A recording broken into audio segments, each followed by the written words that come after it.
From creepy new hidden details in Gilbert's magic shop, to Mary's shifting lip droop and secret Max, Dani and Ursula references. Yippee-ki-yay movie lovers, I'm Jan and I've rewatched and paused Hocus Pocus 2 all over again to hunt down another stack of Easter eggs and details you might have missed in the movie. Mary's crooked jaw is part of her iconic look. However, our awesome, eagle-eyed movie lovers have spotted that in the sequel, her lip droop has shifted to the opposite side of her face compared to the original movie. Initially, Mary's crooked lip is on the same side of her mouth as in the first film, keeping continuity between the two movies. However, when Winnie slaps her in the face, the droop slips to the other side, where it remains for the rest of the film. Kathy Najimy revealed that she had to make this change as after 30 years it's too difficult for her to maintain the lip droop on the original side. I do love the clever little way though that the filmmakers integrated this change naturally into the sequel.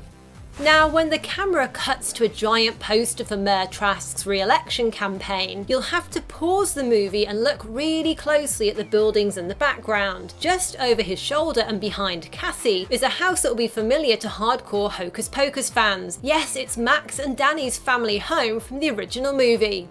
And talking of Dani, the witch mother's red outfit in the sequel is a homage to the red witch costume that Dani wore for Halloween back in the 90s. In the sequel, it's the witch mother who gifts book to Winnie, potentially contradicting what was established about the spell book in the original film. This is the spell book of Winifred Sanderson. It was given to her by the devil himself. And tons of our movie lovers have been asking about this, so let me clarify why this probably isn't an error or a plot hole. It's very likely that Alison's explanation is simply based on unverified stories and myths that the people of Salem had heard about the Sanderson sisters over the years, and assumed that they must be in league with the devil. Perhaps because thou eateth children? In fact, given that in the sequel, Billy Butcherson goes out of his way to say that the stories about his and Winnie's relationship are untrue, we could also argue that other legends about the Sandersons might be incorrect too. There is, however, a tribute to that original devil story on the replica black flame candles that Gilbert sells in his shop. You can see this devil-like figure here giving a book to some characters wearing pointy witchy hats. The candles are also white and decorated in red, similar to the black flame candle that Max lit in the first movie. And I found even more little tributes to the first film in Gilbert's shop. Pause as the Sanderson sisters make their dramatic return to their old cottage, and by the door you'll see two small wooden cages which appear to be smaller reproductions of the ones where the witches imprisoned the bullies Jay and Ice. Let us out of here! We're really sorry! By the way, if you're wondering what happened to the pair after they were left hanging in the witch's house, well, there's a horrifying theory that when young Gilbert found them there in 1993, he turned them into two new black flame candles. And I've got a video on that which I'll link to at the end of this video. Another hidden Easter egg in the store is this book and its cover design, which is actually the poster for Bette Midler's special event, In Search of the Sanderson Sisters. There's also a sneaky cameo during Gilbert's presentation about the legendary three witches. This woman dressed as a pirate is Jen DeAngelo, who wrote the screenplay for Hocus Pocus 2. She's playing the part of Liam's mum, the kid who kept asking questions about the sisters and then asked this rather awkward one. What's a virgin? That is a person who has never lit a candle. That's also a reference to the original movie's somewhat weird obsession with Max's virginity. Are you a virgin? Look, I'll get it tattooed on my forehead, okay? When Gilbert opens up Book after hearing the news that the Sanderson sisters have returned, it sends a powerful ray of light through the magic shop's roof, similar to the burst of light it gave off in the original movie after Max and Allison opened it, and which led the witches to the spellbook's location. In my first paused video for Hocus Pocus 2, I mentioned how Winnie's belt buckle was identical to the witch mother's brooch around her neck. And as many of our marvellous movie lovers have also pointed out, the three new girls all wear the same type of necklace in a tribute to each of the Sanderson sisters' outfits. So each necklace has three coloured stones, a green one, a reddish purple one, and a brownish red one. Green is for Winnie, red for Sarah, and brown is for Mary. Each necklace also has several 5-pointed stars, similar to the star in Winnie and the Witch Mother's brooches. And the moon symbols in each necklace can be spotted scattered around various embroidered designs on Winnie's costume. On top of that, the young girl's clothes are also a nod to the older witches and their outfits. Becca has a green jacket that matches with Winnie, Izzy has a beige-brown cardigan that corresponds to Mary, and Cassie's pink jacket relates to Sarah. Actress Lilia Buckingham has also said that Cassie's cardigan is a deliberate callback to Alison's cardigan, hinting at a potential connection between the two characters. Plus, her tie-dye shirt is a shout-out to Max's tie-dye top in the original movie. Belissa Escobedo has also said that her burgundy cardigan is a tribute to Alison's red hooded outfit in the first movie. I also noticed another subtle connection between the new witches and the Sanderson sisters. When Becca and Izzy cycle through Salem's historic district to go into the woods, they cycle down the same street and go past the same original buildings that the young witch sisters originally ran through when they fled Salem to go into the Forbidden Forest in 1653.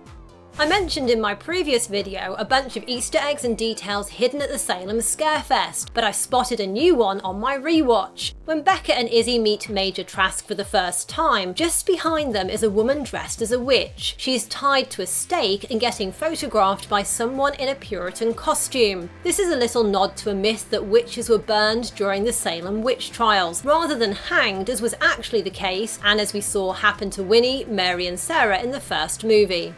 When the Sanderson sisters stumble across the puntastically named apoplectic stall, they're delighted to discover what they believe is a man being drowned. And appropriately enough, below the stall's name is the phrase "rotten to the core," a Disney Easter egg and reference to the 2015 Descendants film, which was directed by Kenny Ortega, who also directed the original Hocus Pocus movie. Another interesting little detail here is that Descendants introduced a new generation of characters who were the children of famous Disney villains, and in Hocus Pocus 2 were introduced to a new trio of young witches who by the end take on the legacy of the infamous Sanderson sisters. When the Wicked Sisters sing and enchant the audience at the festival in Hocus Pocus 2, among the crowd are three ladies dressed as the Supremes, a little hat tip to the three Supremes who were also bewitched in the original movie. As another of our awesome movie lovers Disney gal told us, there's also someone dressed as Ursula from Disney's A Little Mermaid here, with the villain's iconic spiky white hair, crown and Nautilus necklace. And among the dancing crowd is a guy who has a look about him that reminds me of the Reverend Traske from Salem's early days. Another of our marvellous movie lovers, Cora, says this guy here is wearing a Halloween costume of zombie Billy Butcherson. By the way, several more of our movie lovers have said that Billy's stitches look like the word kill, but I think it might actually be kiss, a reference to the single kiss that Billy says he only ever had with Winnie. I shared one kiss with Winifred. She has sullied my name for eternity. There's a funny callback to the first movie when Winnie and Mary encounter a talking virtual assistant inside the Traske home. Sorry, I didn't quite catch that. Who said that? Winnie, there is a small woman trapped in that box. This is a hat tip to how the sisters were tricked by technology in the first movie when Max, Allison and Dani trapped them by using a cassette machine playing back a French language lesson. Bonjour. Je veux mon livre. After Becca traps the Sandersons inside a salt circle, Winnie tests the force field by pushing Sarah into the invisible barrier, similar to how she pushed her onto the road outside their cottage to check if it was safe or not. Tis a black river. And when Traske arrives back to find the witches locked in his garage, as his car's headlights illuminate the space, Winnie and her sisters panic, thinking the sunrise has come for them. Ah, the sun! Oh no, I don't want to die! This moment is a fun nod to how Max and Allison tricked the Sandersons in a similar way in the first film, when they were rescuing Dani and Binks. And there's even more intriguing details and connections in the sequel, such as how Winifred's eyes glow purple as she casts the Magic Eye Maxima spell, similar to the Witch Mother's eyes when she uses her powers. I talk a lot more about that, plus whether Cobweb is actually a human who young Winnie turned into a cat, in my Hocus Pocus 2 theories video. Tap here to watch that or follow the link in the video description. Let me know what your favourite moment was in Hocus Pocus 2, and if you spotted any other details. And if you enjoyed this video, do leave a thumbs up, I really appreciate it. Thanks for enjoying this movie with me, and hope you have a marvellous movie loving week. Yippee-ki-yay, movie lovers!